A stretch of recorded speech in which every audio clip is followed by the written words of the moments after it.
Ce soir, à l'émission, investissements fédéraux en matière de défense, nos entreprises en profitent. Pendant la période de la Deuxième Guerre mondiale, le Canada avait une capacité industrielle incroyable. Et PACCAR tourne la page en mode électrique.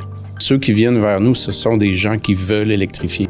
En entrevue, je reçois Tricia Lauzon, fondatrice et directrice du Salon du livre de Mirabel. Puis nous, au Salon de Mirabel, depuis le début, on promouvoit les rencontres mémorables avec les auteurs. Je m'entretiens également avec Andréane Rochette, ambassadrice de la 13e édition de la Grande Journée des petits entrepreneurs.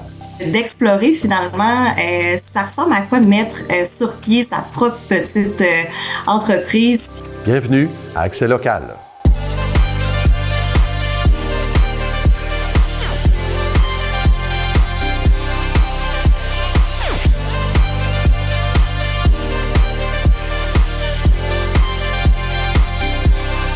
Mardi 24 février 2026, bon début de soirée, c'est Claude Desjardins en compagnie de Clara Maté-Genet. Bonsoir Clara. Bonsoir Claude. Le gouvernement fédéral, Clara, veut réduire sa dépendance aux États-Unis en matière de défense. Il investit beaucoup d'argent dans ce secteur-là au Canada et il y a déjà des entreprises des Basses-Laurentides qui en profitent.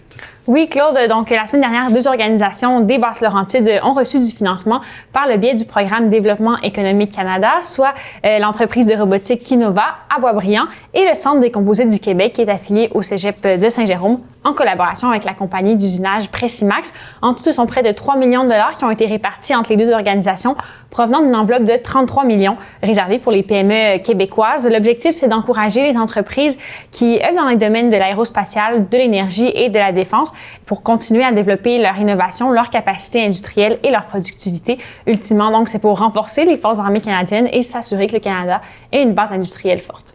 Des annonces, Clara, qui sont vraiment là, en adéquation avec l'approche du gouvernement libéral en ce moment. Tout à fait, avec le célèbre discours notamment de Mark Carney à Davos. En ce moment, 75% des dépenses canadiennes en défense vont vers les États-Unis. Le but du fédéral, c'est que d'ici 10 ans, 70% des dépenses se fassent en territoire canadien. Ça créerait 125 000 emplois supplémentaires en défense, en plus des 80 000 déjà existants.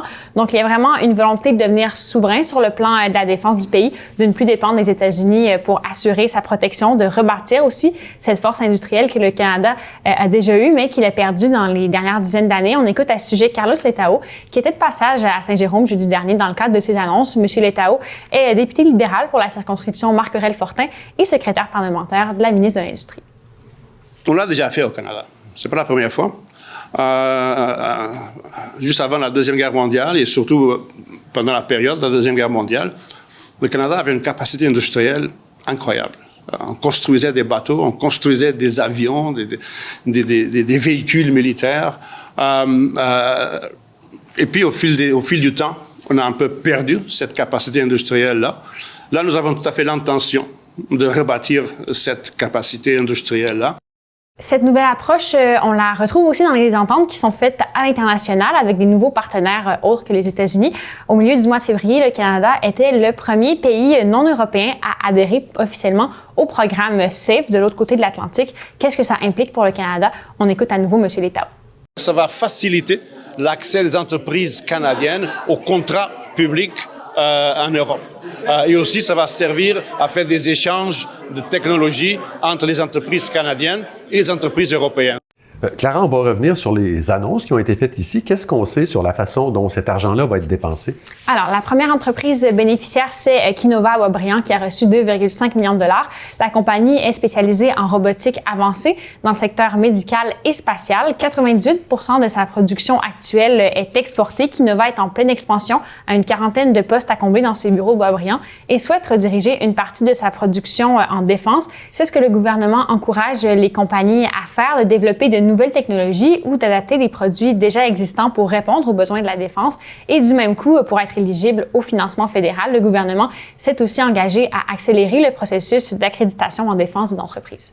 Et du côté du Centre des composites du Québec? Il a reçu 558 000 $ avec l'entreprise d'usinage Pressimax pour augmenter la production de sa clientèle qui œuvre en défense. Alors, je rappelle que le Centre travaille avec des partenaires commerciaux pour les aider à améliorer leur chaîne de production, que ce soit dans le domaine du transport, de l'aéroport, l'aéronautique, du récréatif ou du génie civil. Avec ce financement-là, le Centre de composite du Québec a pu acheter 6 nouveaux équipements, dont une chambre environnementale qui simule par cycle des températures extrêmes pour tester la résistance de différents matériaux. Le centre en tant que tel n'est pas spécialisé dans le secteur de la défense, mais peut travailler donc avec des partenaires qui le sont ou alors développer des usages doubles à leur recherche. On peut écouter à ce sujet Jannick Lauzon, qui est directrice générale du Centre des composites du Québec. Tout ce qu'on entend parler de dire qu'on veut faire des choses dans la défense pour les bateaux, les avions, les véhicules, tout ça, c'est du double usage qui peut s'appliquer dans un secteur du côté civil autant que dans le côté de la défense. Est-ce qu'il y a d'autres sommes qui sont attendues dans les prochaines années pour la région? Oui, donc 33 millions qui ont déjà été distribués dans 23 organisations québécoises et là, un autre 32 millions devrait être débloqués dans les 2 prochaines années, selon ce qui a été annoncé par le fédéral. Reste à voir si des organisations des Basses-Laurentides seront encore bénéficiaires. Selon Carlos Letao, que le fait que la région soit le 3e pôle mondial en aéronautique joue en sa faveur. On peut l'écouter à ce propos, suivi de Tim Watchorn, qui est député libéral des Pays d'en haut. Nous allons mettre l'emphase sur les secteurs où le Canada a déjà une expertise reconnue, comme la construction navale, comme l'aérospatiale. Alors, je pense qu'il y a vraiment l'avenir pour cette région ici est assez prometteur. On est en compétition, on ne peut pas se le cacher. Nous et les autres régions, on veut toutes essayer d'avoir le plus d'investissement au niveau de la défense. Fait qu'on va travailler en équipe pour arriver à ce que les Laurentides ramassent leur grande part du gâteau. Xavier-Antoine Lalande, qui est préfet de la MRC Rivière-du-Nord, disait à la conférence de presse la semaine dernière que les infrastructures étaient présentes dans la région, que la seule chose qui manque, c'est le financement. Alors, ça bouge dans le secteur. Le 31 mars prochain, un grand événement du secteur de la défense sera organisé dans la région pour encourager les entreprises à emboîter le pas. Merci Clara, on se revoit plus tard dans l'émission. Il sera question d'électrification chez Packard. À plus tard, Claude.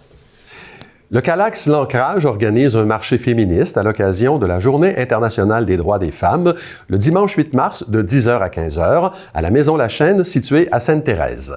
Cet événement qui met de l'avant l'art engagé des femmes vise à souligner l'importance de la solidarité face aux menaces qui pèsent sur leurs droits. Le Calax L'Ancrage constate que les inégalités persistent, tant en matière de violence faite aux femmes que d'égalité sociale, dans un contexte où les discours masculinistes et conservateurs prennent de plus en plus de place. La Ville de Sainte-Thérèse lance une série d'appels de dossiers dans le but de mettre de l'avant le talent des artisans, commerçants et artistes de la région. Les personnes intéressées sont invitées à faire parvenir leur candidature pour 3 événements. D'abord, le village de Noël se déroulera du 26 novembre au 13 décembre. Il est possible de s'y inscrire jusqu'au 31 mars. On peut également soumettre sa candidature pour les expositions citoyennes 2027, encore une fois jusqu'au 31 mars. Finalement, les artistes peuvent ajouter leurs œuvres à la collection municipale d'œuvres d'art, et ce jusqu'au 30 avril prochain.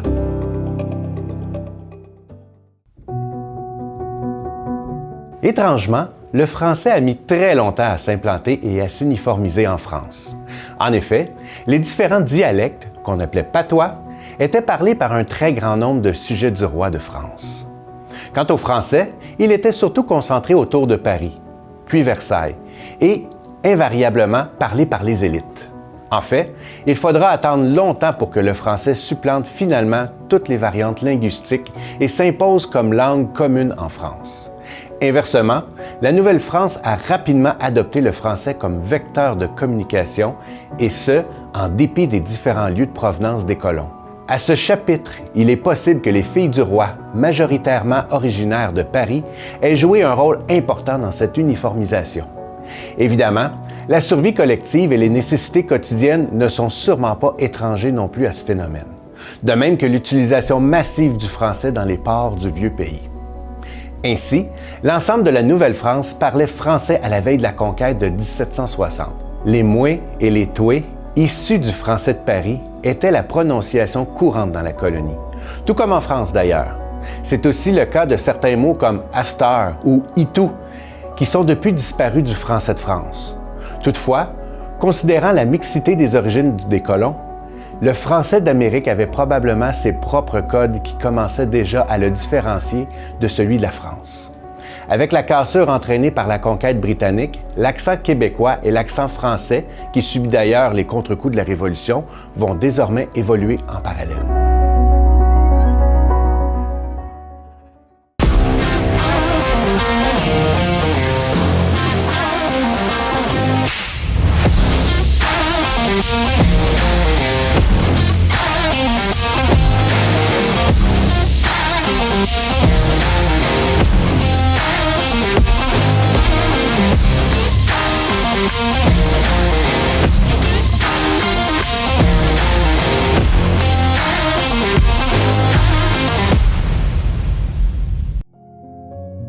Mon mot préféré, c'est la dignité.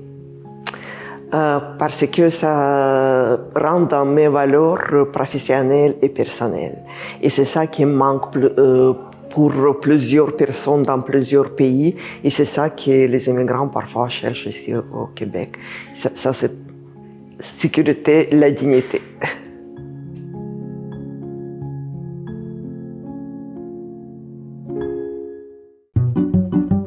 Moi, ce que j'aime le plus, c'est de faire partie d'une équipe. C'est un sentiment d'appartenance, je trouve, ici. Tous les milieux de travail, toutes les tâches sont adaptées aux besoins de chacun. Donc, étant donné qu'on est tous différents, on a toute une adaptation cadrée pour chacune des personnes. Je trouve que c'est motivant de travailler pour une entreprise qui a les mêmes valeurs que les miennes, côté environnemental, côté social.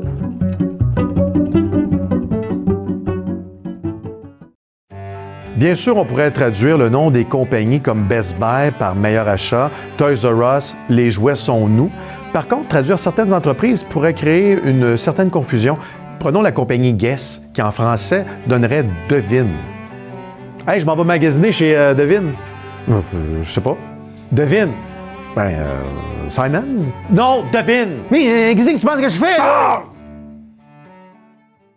L'émission Fripez-vous est de retour pour une deuxième saison. Ah, ça, c'est le fun! Des trouvailles uniques, du magasinage responsable, mais surtout du gros fun et des fous rires seront au rendez-vous. Manquez pas ça tous les mercredis à 19h30 sur les ondes de TVBL.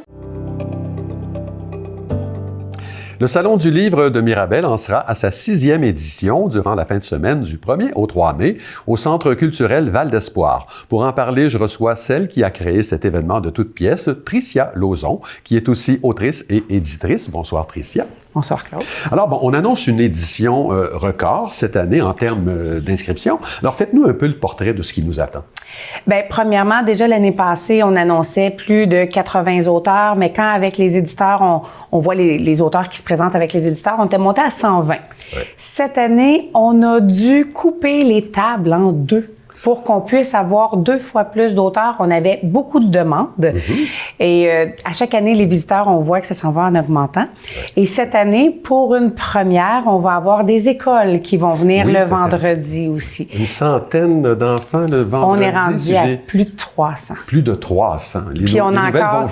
Oui, on a des... Ça rentre encore... Tu sais, ça a commencé tranquillement. Là, je vous dirais qu'en janvier, on était à 100. Puis en février, oups, ça a monté. Puis encore, pendant que j'étais au salon en fin de semaine de l'Outaouais, on avait encore une classe qui s'inscrivait, qui disait « On peut-tu encore? » Fait que ça rentre encore. On a encore un peu de place. C'est la première fois que vous recevez C'est la première fois qu'on reçoit des élèves, des classes, parce que cette année, on a un bénévole qui s'est rajouté pour s'occuper uniquement des écoles.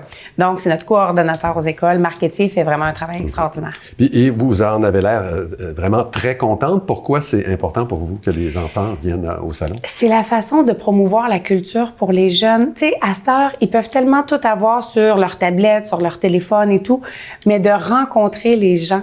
Puis nous, au Salon de Mirabel, depuis le début, on promouvoit les rencontres mémorables avec les auteurs. Mm-hmm. Des fois, un jeune... La lecture lui tente peut-être pas, mais de jaser avec un auteur sur place, de voir comment il a pensé, comment il a créé son histoire. Des fois, c'est l'étincelle qui manque pour pouvoir lui donner le goût de la lecture. Puis la lecture, on s'entend, c'est ce qui nous permet de voyager en restant chez soi, mais on peut aller dans tous les univers possibles, dans tous les endroits du monde possible. On peut vraiment toucher à tout. Il y a de plus en plus d'auteurs, inscription record. Est-ce qu'au niveau de la fréquentation, ça suit la même courbe d'année en année? Oui, ça s'en va toujours d'année en année en augmentant. Puis cette année, encore une fois, un autre petit spécial, on a décidé de mettre tous nos fonds sur le coin de la 640 et de la 15 pendant 10 jours quand vous allez passer en direction du nord, du côté du Costco. Oui. Vous allez pouvoir voir l'annonce du Salon du livre de Mirabel. Tiens, non.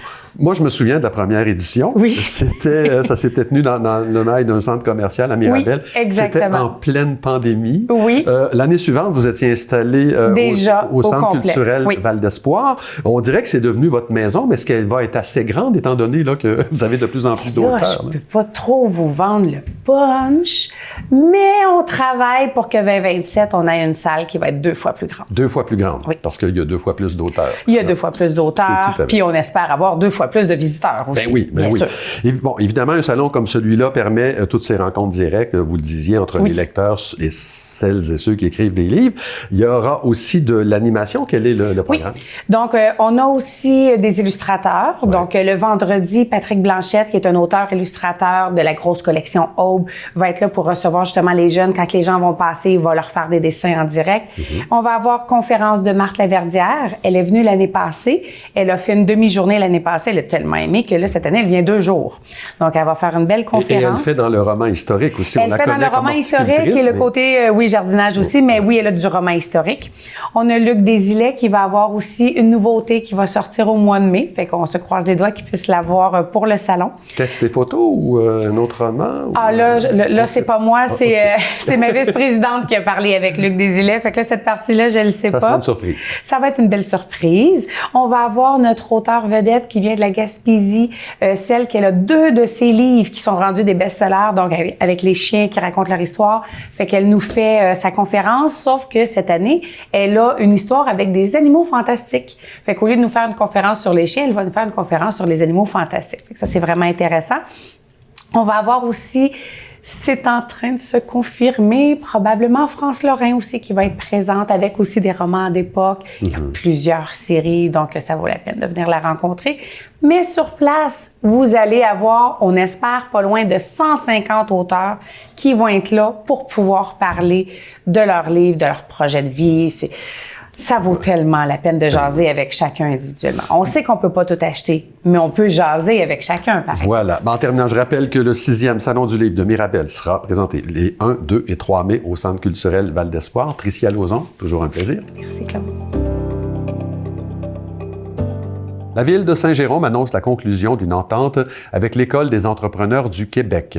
Cette collaboration permettra de faciliter l'accès à plusieurs services, outils et formations visant à soutenir le démarrage et la croissance ou la relève d'entreprises. Adoptée la semaine dernière par le Conseil municipal, cette entente s'inscrit dans une volonté de renforcer l'attractivité du territoire et de consolider l'écosystème entrepreneurial jérômien. L'offre de l'École des entrepreneurs du Québec sera déployée via la Centrale des affaires, et ce jusqu'au 31 mars 2027. La Ville de Sainte-Thérèse a signé une entente avec la Société de récupération des appareils commerciaux pour la récupération des appareils de congélation et de réfrigération de type commercial et institutionnel qui se trouvent sur son territoire. Il s'agit du premier programme existant au Québec et au Canada pour la récupération de ces produits. La collecte et le recyclage de ces appareils en fin de vie permettront d'en récupérer jusqu'à 97% des composantes et de réduire l'utilisation de matières premières. Ces appareils pourront être déposés à l'écocentre de Sainte-Thérèse.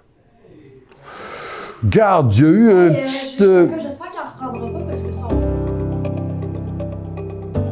La grande journée des petits entrepreneurs en sera à sa 13e édition, le samedi 6 juin. C'est un événement extrêmement sympathique qui se tiendra dans toutes les régions du Québec. J'en discute avec Andréane Rochette, qui en est assurément la plus fervente ambassadrice depuis le tout début. Bonsoir, Madame Rochette. Bonsoir, comment ça va?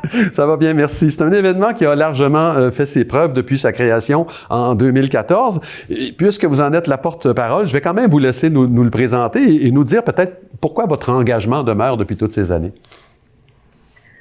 En fait, la grande journée des petits entrepreneurs, c'est le plus bel événement festif et familial. J'en suis amoureuse depuis ses tout débuts. Là, en fait, c'est une expérience entrepreneuriale qui est mise en place aux 4 coins du Québec pour offrir l'opportunité finalement là aux jeunes, à nos petits et plus grands Québécois, donc de 5 à 17 ans, d'explorer finalement ça ressemble à quoi mettre sur pied sa propre petite entreprise. Puis personnellement, je m'y implique parce que je suis moi-même entrepreneur. Puis honnêtement, avoir eu ce genre d'initiative-là lorsque j'étais petite, je pense que je me serais lancée peut-être dans l'entrepreneuriat un petit peu plus tôt, là. OK. Bon, il y a 2 façons d'y participer. En s'inscrivant soit dans l'un des 250 marchés des petits entrepreneurs, on voit là, l'ampleur que cette chose-là a prise. Sinon, de la façon classique, là, en installant son petit kiosque devant la maison, mais peu importe ce qu'on va choisir, l'Organisation des petits entrepreneurs offre un soutien concret là, aux petits entrepreneurs. Pouvez-vous nous parler de cet aspect-là des choses? Oui, absolument. Donc, pour l'inscription qui ont commencé là, cette semaine, l'inscription se déroule en ligne sur petitsentrepreneurs.ca. En s'inscrivant, donc, les petits entrepreneurs apparaissent finalement sur une carte interactive. Donc, en ce moment, on voit déjà là, plusieurs petites entreprises qui ont commencé là, à s'installer aux quatre coins du Québec. On a également des outils qui sont disponibles pour autant pour les parents, mais également, par exemple, pour des enseignants qui voudraient mettre en place aussi là, puis faire le projet avec les jeunes. Ces outils-là aident finalement, selon les différents cycles scolaires, à penser à mettre sur place finalement, à mettre sur pied la petite entreprise en pensant à, bon, ben évidemment, notre idée d'entreprise. On part souvent de nos passions, nos intérêts. Qu'est-ce que j'ai besoin pour mettre en place ma petite entreprise, par exemple, de bracelets, de biscuits, d'écriture, peu importe, là, tous les projets sont vraiment les bienvenus. Donc, toutes ces notions-là aussi de budget, de planification, de gestion de projet sont bien expliquées pour les différents groupes d'âge, pour que ce soit le plus simple, festif possible. Ça, c'est ce qu'on trouve dans le coffre à outils. Il y a une nouveauté aussi qui s'appelle les labs. Qu'est-ce que c'est, ça? Oui, les labs, en fait, c'est pour les 12 à 17 ans. Donc, pour ceux qui ont envie d'aller peut-être un petit peu plus loin dans le processus de réflexion de leur entreprise, les inscriptions vont commencer au printemps. Puis, c'est des moments en fait de discussion, de réflexion avec des mentors qui vont permettre aux jeunes de réfléchir à leur entreprise, de présenter aussi leur entreprise, puis d'aller un petit peu plus loin là dans le processus. Toutes les informations vont être sur le site internet là et sur notre page Facebook très bientôt. Les jeunes entrepreneurs qui s'inscrivent ont entre 5 de 5 à 17 ans. Qu'est-ce qu'on trouve généralement sur leurs étalages? Ah, de tout. Vraiment, là, on pense au fameux kiosque à limonade que probablement là, tout le monde a en tête. On a beaucoup d'entreprises des produits, en fait, là, donc de la confection, de l'artisanat, beaucoup. Tout ce qui est dans l'alimentaire également, muffins, slush. Puis c'est ce qui est vraiment intéressant de voir les différences. Des fois, on peut penser à une entreprise de biscuits, mais il y a tellement de sortes différentes. Puis d'année en année, les jeunes arrivent avec avec l'innovation littéralement là, dans leurs propres petites entreprises.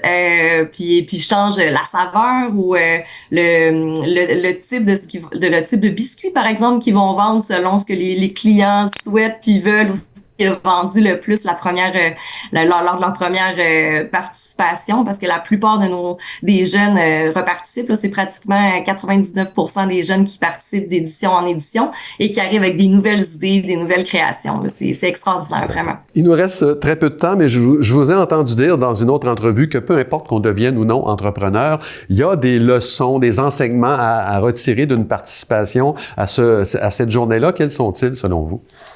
Vraiment, c'est l'objectif en fait là, parce que ce moment-là, c'est une opportunité pour les jeunes d'expérimenter la mise sur pied de leur projet, mais ça leur permet de développer leur débrouillardise.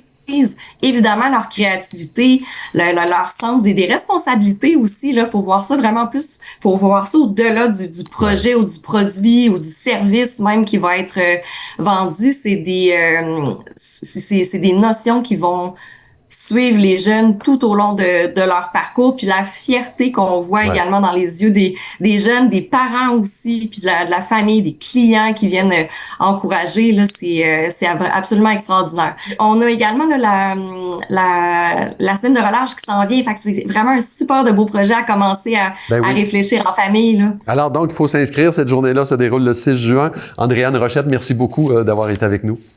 Merci infiniment pour l'invitation. On est de retour avec Clara Maté-Genet. L'usine de camions Paccard à Sainte-Thérèse assemble depuis quelque temps des véhicules électriques. Ça, c'est une nouveauté pour cette entreprise-là qui a quand même encaissé des coups durs dernièrement. Oui, Claude. Donc, à l'automne dernier, PACCAR avait dû ralentir sa production et effectuer une nouvelle vague de mise à pied à cause des tarifs douaniers de 25 % imposés par l'administration américaine sur les véhicules mi-lourds provenant du Canada. L'usine de Sainte-Thérèse s'était donc concentrée sur la production pour le marché canadien. Des nouveaux modèles de classe 8, donc des camions de plus grande dimension, avec couchettes notamment, ont été intégrés sur les lignes de production. Et maintenant, des camions de classe 6, 7 et 8 électriques sortent de l'usine de PACCAR. Steve Anctil, directeur général de l'usine de Sainte-Thérèse, nous parle des changements qui ont dû être effectués pour s'adapter à cette nouvelle réalité. C'est principalement de l'ajout d'équipements, évidemment, des pièces différentes, des pièces plus lourdes. Puis on a adapté aussi notre cellule robotique pour être en mesure de faire des cabines classe 8. Donc, ça a été le principal changement qu'on a apporté dans les derniers mois. Et évidemment, beaucoup de formation de nos employés. Et la reconduite d'un programme gouvernemental favorise ce virage électrique chez PACCAR. Tout à fait. C'est le programme éco-camionnage du gouvernement du Québec qui a été relancé depuis peu et qui prévoit 154 millions jusqu'en 2028 pour inciter les entreprises de transport routier de marchandises à décarboner leur flotte. Dès l'annonce du retour d'éco-camionnage, l'usine de PACCAR à Sainte-Thérèse aurait reçu une quinzaine de commandes pour ces modèles électriques. Selon Martin Blanchette, qui est directeur des ventes carburants alternatifs et énergie alternative chez Peterbilt Canada, le marché du camion électrique a le vent dans les voiles. On peut l'écouter. La clientèle a un peu changé. Ceux qui viennent vers nous, ce sont des gens qui veulent électrifier. Ils sont déjà d'accord avec l'idée d'aller à une énergie plus propre. Donc, on est beaucoup plus dans l'accompagnement des flottes à accomplir leurs objectifs de décarbonation qu'on pouvait l'être il y a quelques mois où c'était plutôt, disons, il y avait de la résistance au changement. Puis en plus, on les fabrique ici au Québec. Fait qu'il y a tout l'aspect là, du Québec qui redevient un leader en nouvelles technologies. Puis on est un manufacturier local, ça génère de l'emploi. Et justement, est-ce qu'il y a des embauches qui sont prévues là, avec ces nouvelles activités dans l'usine? Alors, pour le moment, chez PACCAR, on en est encore à un stade de consolidation des postes déjà existants, mais M. Anctil ne mettait pas de côté l'idée de réembauche dans la prochaine année. Il était confiant pour l'avenir de son usine. Je lui laisse le mot de la fin. On a tourné la page. On a eu une année avec beaucoup de défis, effectivement. Mais une fois que la décision est prise, maintenant, on fonce et on va chercher des parts de marché avec nos modèles qu'on a actuellement. Et avec les nouveaux modèles, dont l'électrique, là, qui on pense qu'il va gagner en popularité dans les prochains mois. Merci Clara, on se revoit demain. À demain, Claude. Mais voilà, c'est tout pour aujourd'hui. Merci beaucoup d'avoir été là. L'émission Première Ligne suit à l'instant. Je vous rappelle que vous pouvez consulter l'ensemble de la programmation de TVBL sur notre site web et regarder nos émissions sur notre chaîne YouTube. Au nom de toute l'équipe, je vous souhaite une excellente soirée à notre antenne.